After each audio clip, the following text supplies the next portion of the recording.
E tūnga tuatahi oku o tira mo te Pāti Māori. Ai tō mātou hoki ngā mai ki te whare. I te wehenga ke nei o tō mātou tuahine a takutai moana, i te tuahine e moe oki oki, hoki rawa mai kia tāu e te pika tēnā koe.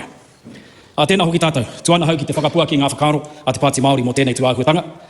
No reira, kia tahuri au ki ngā kōrero. Although it may be true that a regulated online gambling industry is better than an unregulated one, gambling does nothing for Māori. Never has, never will, and never will this bill. We do not need overseas companies profiting off our misery. And we cannot support a bill that will legalise the exploitation of our people and all of the people of Aotearoa.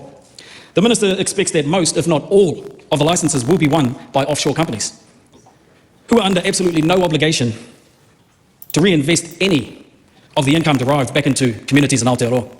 The bill is a simple tax-raising exercise, and if this government is involved in deciding how to spend that money, we know that the communities that need it the most won't see a cent.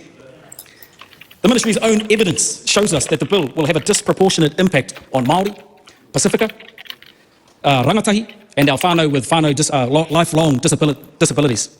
Māori are more than 3 times more likely to be entrapped by problem gambling than other New Zealanders. And problem gambling has had a devastating impact on the cohesion, cultural identity, and financial stability of whānau Māori for generations. Pacific peoples are more than twice as likely to be entrapped by problem gambling than other New Zealanders also. Gambling harm is already ripping through our communities. We don't need a band-aid fix that legalises and regulates these harmful practices. We need to stop enabling these corporations altogether. And unfortunately, this bill only promotes pure international corporate exploitation with no positive social contribution at all. And for sure, there will be a monetary return, but only to the few. Almost half of all rangatahi Māori between the ages of 16 and 24 have gambled in the last year, and they make up 15% of all moderate to high-risk gamblers. This is something that we can't afford to promote, increase, exacerbate at all. People with lifelong disabilities have a higher risk of developing harmful gambling behaviour. Social isolation, unemployment, and limited income are all risk factors that contribute to gambling harm.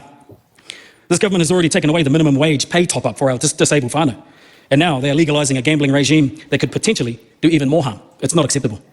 Online casino companies are offering Māori influencers hundreds of thousands of dollars to promote online gambling and target our whānau. Hapai Te Hauora Chief Operating Officer Jason Alexander is quoted as saying this: "These gambling companies are now using Māori influencers to reach Māori audiences. It's not just harmful, it's calculated, it's manipulative, and it shows they have no regard for the well-being of whānau Māori or the people of Aotearoa. This bill does nothing to prevent licensed operators from engaging in these predatory practices. In fact, the government are legalising these practices through this bill. It shouldn't be allowed." He's also on the record as saying, "What's really worrying is that these same companies, the ones illegally targeting our people now, could be operating legally here in Aotearoa as early as next year. Their current behaviour shows exactly how little care they have about whānau. And if this is how they act before regulation, then what will they do once they're inside the system?" We support the calls of Hapai Te Hauora to ban gambling advertising in Aotearoa completely. We also cannot support a bill whose department didn't even bother to do a proper tiriti o waitangi analysis.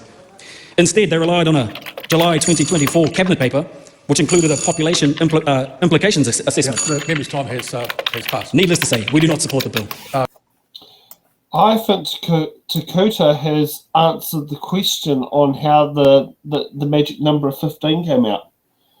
Oh, please explain. So he has just referenced the fact they're using a cabinet paper from 2024 that just basing a random number based on population.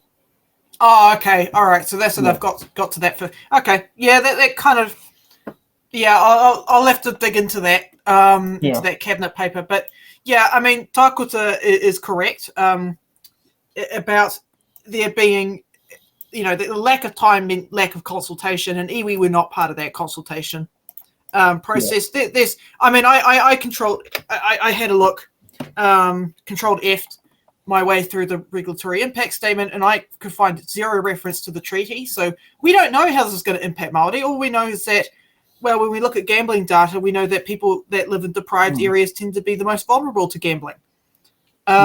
So, yeah, again, I don't even know why we're saying, yep, take this to select committee, because I personally would have shot it down, because it's like, no, you have not taken the adequate steps to do public consultation.